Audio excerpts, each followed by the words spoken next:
حضرات ان کی اہمیتیں قرآن و حدیث میں الگ ہے، دنیا قرآن و حدیث میں الگ ہے، ساری کتابوں میں الگ ہے، اولیاء کے اخبار میں الگ ہے، حدیث میں الگ ہے حضرات۔ اس سے قطع نظر اگر ہم دنیاوی لیول پر ان کی عظمتوں کو جاننا چاہیں حضرات، آئیے چلیے اپنے بھارت کی سرزمین کو وہ زمانہ یاد کریے جس وقت بھارت میں انگریز قبضہ کیے ہوئے تھے۔ 1947 کا زمانہ آیا، 1947 میں انگریزوں کو بھارت چھوڑنا پڑا۔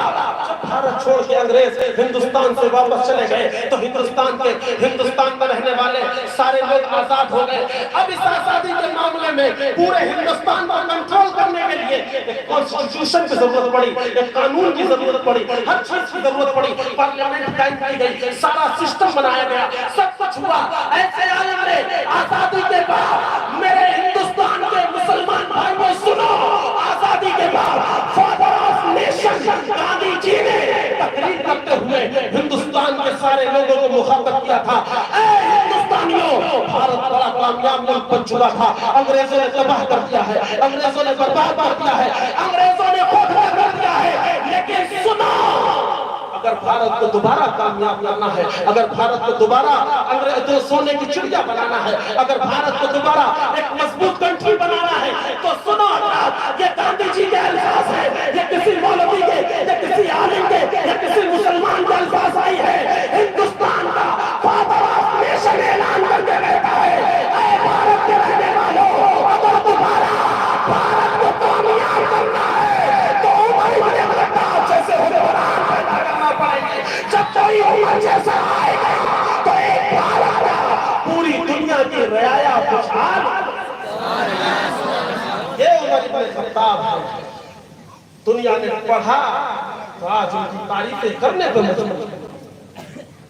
یہ کہنے کو چھوٹے نام ہیں، لیکن جب عمر بن خطاب جیسے لوگ مدینہ طیبہ میں مصطفیٰ کے خلیفہ بن کے بیٹھے تھے تو کیسر و کسریٰ کے بڑے بڑے راجہ مہاراجاؤں کے پیر کانپنے لگتے تھے جب عمر کا نام لیا، زمینیں کھسک جاتی تھی جب عمر کا نام لیا۔ حضرات یہ شان ہے صحابہ کی۔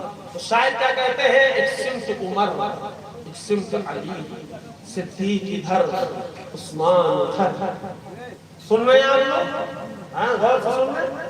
ایک سمت عمر، ایک سمت علی، صدیق ادھر عثمان ادھر۔ ان جگمگ جگمگ تاروں میں سرکار کا عالم، ان جگمگ جگمگ تاروں میں سرکار کا عالم۔ شاعر کہتے ہیں قدموں میں جبھی کو رہنے دو، چہرے کا تصور مشکل ہے۔ آواز صحیح کرو، تھوڑا سا ہلکا سا ایکو کم کرو، سمجھ میں کم آ رہا ہے، ایکو کم کرو، آواز کم نہ کرنا، صرف ایکو کم کرنا۔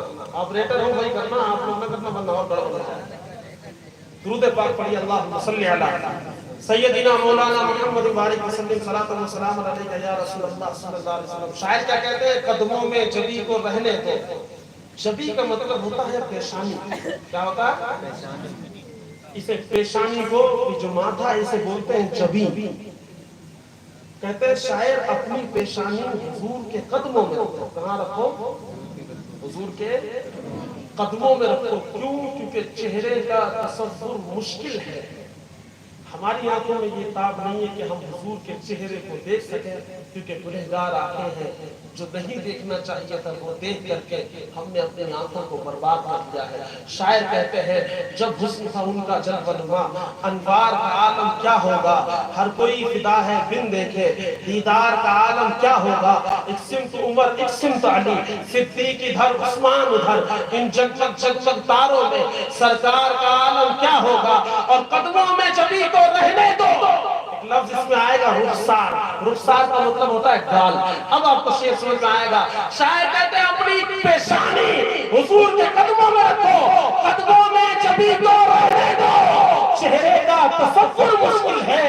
ارے جب چاند سے روشن ایڑی ہے تو رخسار کا عالم، جب چاند سے روشن ایڑی ہے تو رخسار کا عالم کیا ہوگا۔ اور طیبہ سے ہوائیں آتی ہیں، بے کل کو سکون مل جاتا ہے۔ طیبہ سے ہوائیں آتی ہیں، بے کل کو سکون مل جاتا ہے۔ ارے اس پار کا جب